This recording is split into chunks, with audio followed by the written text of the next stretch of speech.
Oke, baik, bismillah, tambahan sedikit ya, saya akan mengulang lagi untuk teman-teman supaya teman-teman ada gambaran juga. Ilmu ekonomi tentunya berperan dalam menghadapi masalah kelangkaan dengan membantu individu, keluarga, perusahaan, dan pemerintah untuk membuat pilihan terbaik dalam penggunaan sumber daya yang terbatas ya. Jadi sumber daya yang terbatas nih, kita harus bisa bijak nih dalam menggunakan, sumber daya tersebut ya. Sumber daya nih, apa namanya, untuk apa sih tujuannya adalah untuk memenuhi kebutuhan yang beragam gitu ya, yang banyak gitu ya. Berikut ada beberapa contoh yang akan saya sampaikan. Yang pertama tadi emang kita bahas tentang penggunaan lahan ya. Jadi tentang penggunaan lahan ini sebidang tanah bisa dimanfaatkan untuk berbagai tujuan seperti pertanian gitu ya, perumahan atau lapangan golf. Misalnya kita punya sebidang tanah bisa aja tanah itu bisa kita manfaatkan untuk beberapa hal, tadi untuk pertanian, perumahan, atau untuk lapangan golf gitu ya. Terus lagi pilihan untuk penggunaan tanah tersebut tergantung pada manfaat dan kebutuhan yang ingin dipenuhi. Ya, misalnya gini, jika kebutuhan pangan tinggi, pilihan terbaik mungkin adalah penggunaan tanah untuk pertanian gitu ya. Misalnya gini, tadi ya, jika kebutuhan pangan tinggi nih, butuhnya banyak banget nih, butuh padi banyak gitu ya. Nah, pilihan terbaik mungkin adalah penggunaan tanah untuk pertanian gitu. Ilmu ekonomi tentunya membantu penggunaan lahan yang paling efisien dan menguntungkan gitu. Jadi memanfaatkan tanah untuk ekonomi juga gitu. Kita harus membaca dari apa? Dari situasi gitu. Situasinya adalah mengharuskan kita untuk ya apa namanya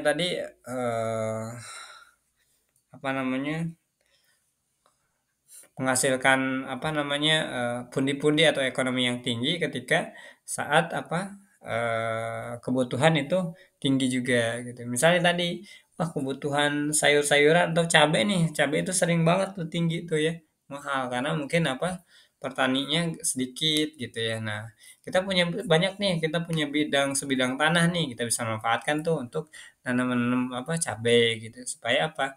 Oh, supaya kita dapat untung juga kan gitu. Nah, itu satu contohnya ya. Nah, kita juga bahas tentang tadi di sini ada disinggung juga tentang keluarga ya. Di sini ada perorangan ada keluarga gitu ya, kita singgung. Pengelolaan anggaran rumah tangga kita bahas ya. Jadi sebuah keluarga harus memutuskan bagaimana mengalokasikan pendapatan ya. Pendapatan yang terbatas untuk berbagai kebutuhan seperti makan gitu ya, pendidikan, kesehatan atau rekreasi gitu ya. Misal gini, gaji kita itu seberapa. Nah, kita harus bisa mengelola gaji kita itu supaya kita itu berhidup berkelanjutan. Jangan sampai kita punya gaji sekian tapi besok udah habis gitu loh. Terlalu rakus atau seperti apa, bahas misal gaji kita 10 juta nih gitu ya. Nah, terus lagi sebulan 10 juta misalnya. Nah, terus lagi kita poya-poya dan stres nggak mikirin tadi pendidikan, kesehatan atau lainnya gitu ya. Nah, itu boleh-boleh aja tapi kita harus bisa mengelolanya untuk berkelanjutan gitu. Karena kan kita juga butuh makan, pendidikan, kesehatan, ketika kita sakit ya butuh butuh dibawa ke rumah sakit gitu atau enggak butuh butuh berobat gitu ya. Terus lagi untuk pendidikan. Nah, pendidikan ini menjadi penentu juga tuh masa iya ketika kita lahir nggak di sekolah dan seterusnya gitu. Dan atau rekreasi juga boleh lah ya. Rekreasi itu hiburan gitu ya dan seterusnya. Itu dikelola gitu aja. Itu jika mereka memilih untuk fokus pada pendidikan, mereka mungkin harus mengurangi pengeluaran untuk rekreasi. Jadi menyesuaikan gitu. Oh nih kita harus menyisihkan uang untuk si adik nih kuliah gitu sampai lulus supaya bagaimana dan seterusnya. Nah, ilmu ekonomi membantu keluarga tersebut menentukan alokasi anggaran yang optimal berdasarkan prioritas dan manfaat terbesar. Ya, dia harus memikirkan manfaatnya nih ke depannya. Ketika dia itu kuliah, ketika dia sekolah, maka dia akan mungkin bisa hidup berkelanjutan atau enggak setidaknya enggak terlalu gelap gitu hidupnya gitu. Misalnya dia tahu, dia paham dan seterusnya.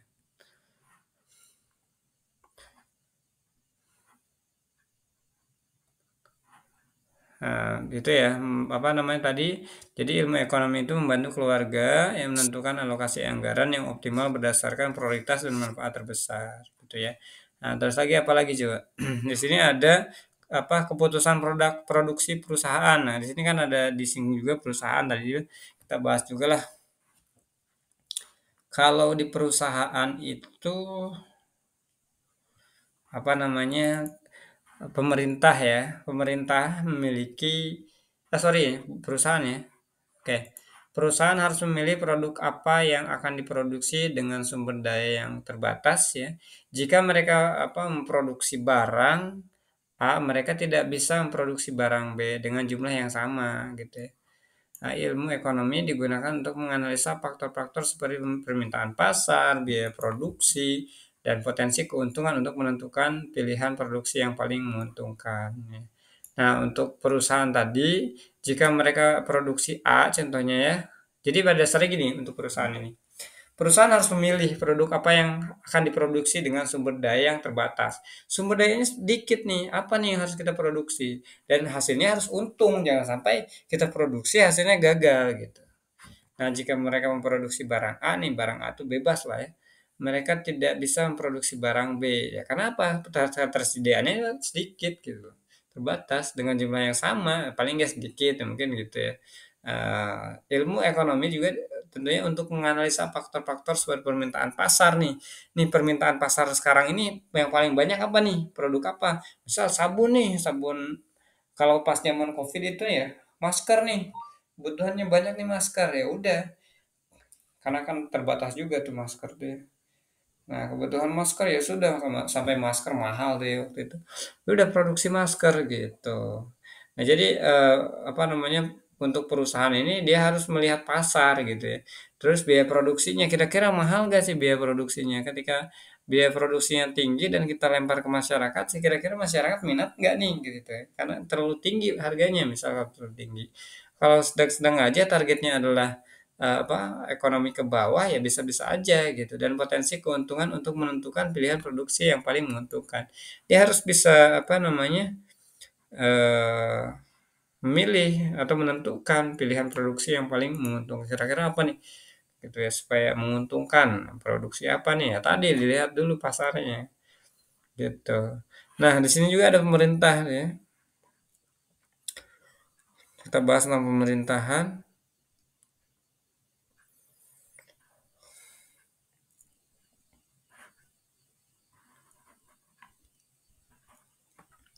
Kenapa saya singgung pemerintahan? Kebijakan anggaran pemerintah. Pemerintah memiliki anggaran yang terbatas dan harus memutuskan bagaimana mengalokasikannya untuk sektor-sektor seperti pendidikan, kesehatan, instruktur, dan pertahanan. Nah, ini lebih tepatnya apa masalah eh, anggaran atau kebijakan pemerintah. Ya. Nah, misal, selama pandemi, pemerintah mungkin memprioritaskan anggaran kesehatan untuk mengatasi krisis kesehatan masyarakat. Ilmu ekonomi membantu dalam menentukan prioritas anggaran berdasarkan dampak terbesar bagi kesehatan masyarakat, gitu ya. Nah, ini membantu memutuskan prioritas anggaran. Siapa ini yang dapat mendapatkan hak apa namanya apa anggaran yang apa namanya yang terdampak ya, misal anggaran Covid ya zaman dulu tuh ya siapa nih segi siapa aja dilihat tuh nah itu jadi ilmu ekonomi juga membahas tentang itu analisa gitu ya oke teman-teman itu saja terkait dengan apa pembelajaran di peran ilmu ekonomi dalam masalah kelangkaan ya cukup panjang ya karena memang apa namanya apa ilmu ekonomi itu panjang sekali teman-teman harus kita sampaikan tentang itu. Oke teman-teman itu saja terima kasih dan tetap semangat untuk kita semua terima kasih.